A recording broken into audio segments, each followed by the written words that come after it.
जनपद पीलीभीत की 130 बीसलपुर विधानसभा क्षेत्र की प्रत्याशी शिखा पांडे से आज हमारे संवाददाता ने मुलाकात कर चुनाव पर चर्चा की। चर्चा के दौरान कांग्रेस के जिला महासचिव डॉक्टर नागेश पाठक एवं बीसलपुर विधानसभा क्षेत्र से कांग्रेस प्रत्याशी शिखा पांडे ने बताया, मैं शिखा पांडे 130 विधानसभा बीसलपुर से कांग्रेस की प्रत्याशी लड़की हूँ, लड़ सकती हूँ। देश के लिए, समाज के लिए, विकास के लिए, बीसलपुर की जनता के लिए, अपनों के लिए, विकास के सपनों के लिए भिड़ सकती हूँ। डंके की चोट पर कांग्रेस प्रत्याशी मैं शिखा पांडे जीतूंगी बीसलपुर में।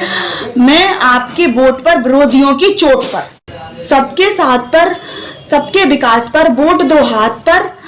मुझे भारी बहुमत से जिताना है। बीसलपुर की जनता में हर्ष और उल्लास लाना है। बीसलपुर में मैं बहुत ही विकास कराना है। कांग्रेस को मजबूत बनाना है। भारत माता की जय।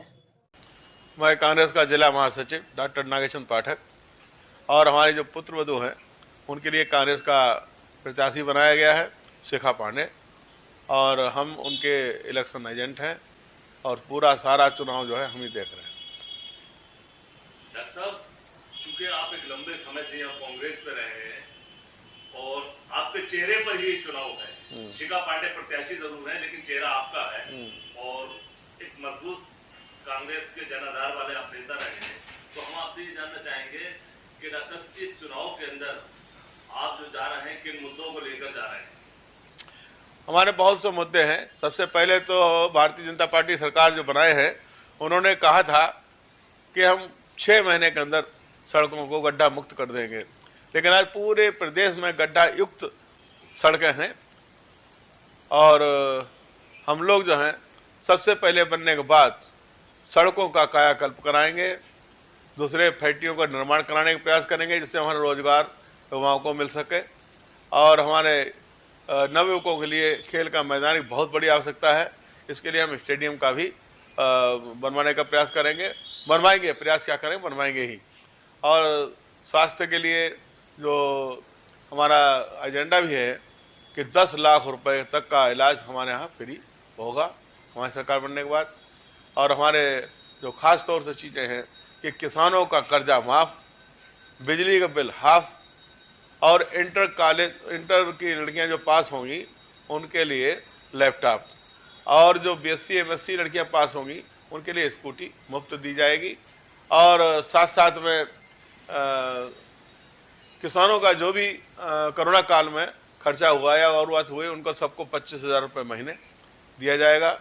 बेरोजगार और किसानों को सम्मान के लिए जो ये भारतीय जनता पार्टी ने करा है कि 2,000 रुपये 6 महीने में देता है, हम 6,000 रुपये प्रति माह दिया जाएगा। डॉक्टर साहब, जैसे कि अखिलेश यादव घोषणा कर रहे हैं कि 300 यूनिट बिजली फ्री दी जाएगी, तो इस पर क्या कहना चाहेंगे? ये तो सपना दिखाना है। ये तो जो है सपना दिखाना है एक हिसाब से कि हम 300 यूनिट फ्री दे देंगे। जो भी इन्होंने ही तो सबसे पहले बिजली का बिल बढ़ाया और सपा की सरकार में बिजली बिल बढ़ा, फिर बसपा के में और भाजपा ने तो चरम सीमा पर पहुंचा दिया।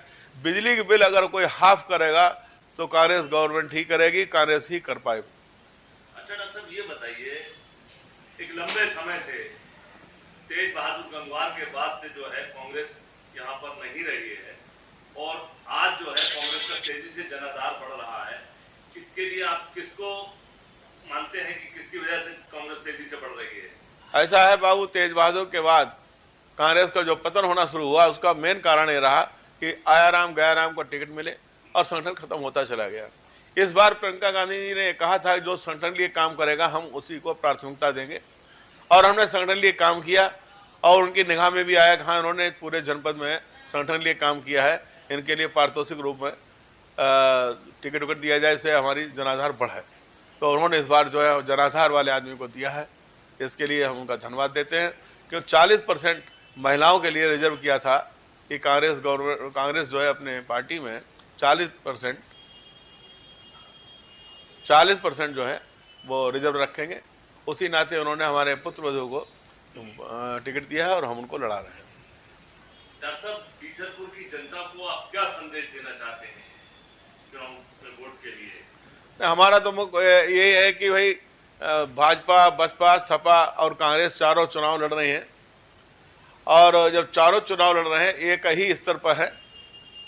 हमारे यहाँ 30 से 40-50 हज़ार वोट ऐसा बैठा हुआ है जो ना भाजपा को देना चाहता है, ना सपा को देना चाहता है, और ना ही बसपा को देना चाहता है।